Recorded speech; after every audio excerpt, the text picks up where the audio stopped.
Hi, I'm Benji from the Durgas. I'm Christopher from the Durgas. We're a global rock band that plays all over the world, and we have a foundation called Music in Action Foundation, where we go right into the battlefields, right into the war zone, to play for children, play for soldiers, and play for people in generally who have been traumatized by war, to promote peace and love.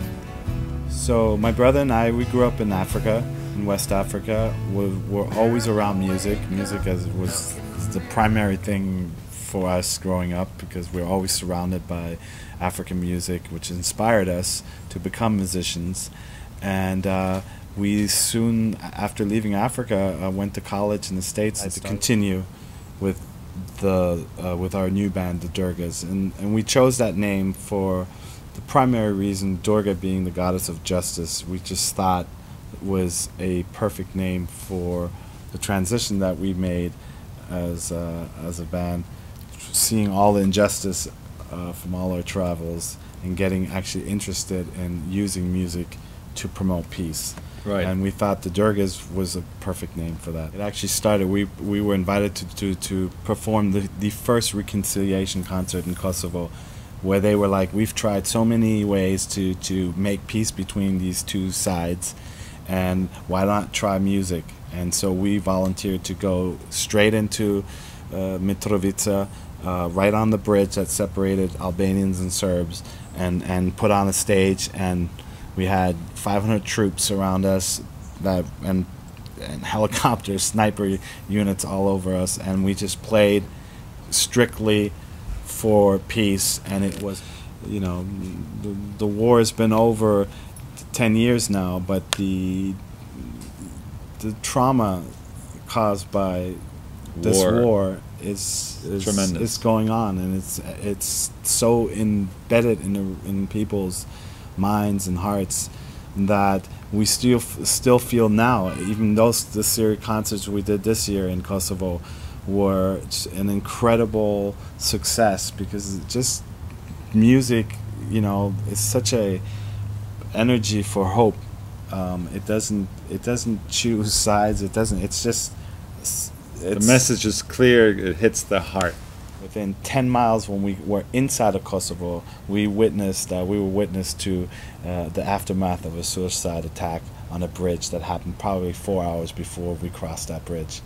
So, and I remember looking out of the window of the van. It was early morning, and I saw a U.S. forensic team, and I was like, I asked our guy from the UN who was traveling with us, I was like, Matthew, what's going on in here? And he's like, well, I didn't want to tell you guys to get you too nervous, but there was a suicide bomb that went off a couple hours before it. So our entry to Kosovo, you know, was already on that level very intense, because we were like, wow, you know. And that was just the beginning. That was the beginning. Right after that, even to get into Mitrovica, which was the city where we were playing, we went through checkpoint after checkpoint after checkpoint, and more we realized how serious the situation was. Once in the city and we started moving around, we realized that here was a divided city by a very small river, not larger than like La Brea here in LA, and divided by a bridge that had been rebuilt by the UN after it had been bombed in the war, and basically the Serbians would not come onto the Albanian side, and vice versa. The Albanians wouldn't be able, or they wouldn't venture into the Serbian side. So in 2003, when we were in Mitrovica, we met a little Albanian boy on the Albanian side. And after 3 days he became like our guide. We asked him what his experience in the war was like, about how his family were gathered by Serbian troops, put in a frozen meat locker, basically left to die. And about 8 hours later, one of these Serbian soldiers, somehow in his deep conscience, felt so guilty and left the troop, went back and opened up the freezer, and only to find this little boy as the sole survivor.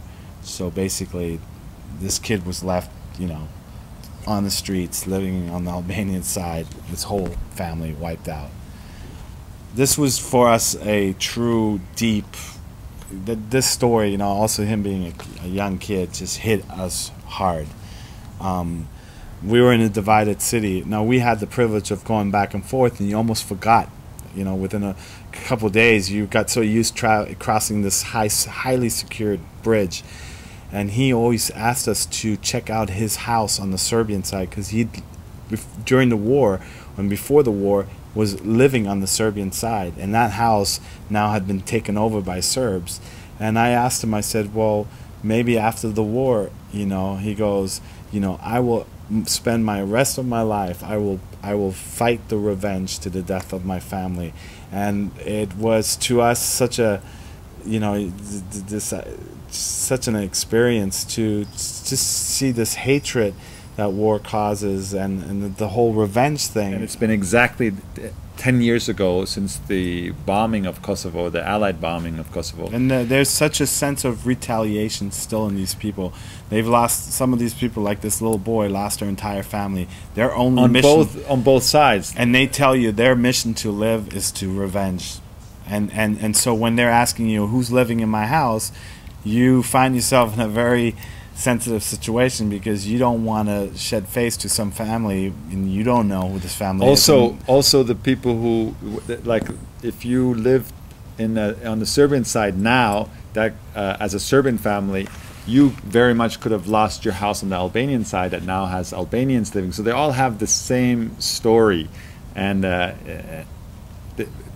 you know, the trauma that exists on both sides of the Serbian and Albanian conflict. Now, you know, on a human individual level, when you're coming as a rock band and you know, with no history, with no even political understanding of the situation, you're just faced with human stories, and you're hearing the Serbian human story, the Albanian human story. And this year when we went to Kosovo for a third trip, we played in a place called Pristina, which we didn't, capital basically of Kosovo, which we didn't play in 2003, and we were hosted by a wonderful family.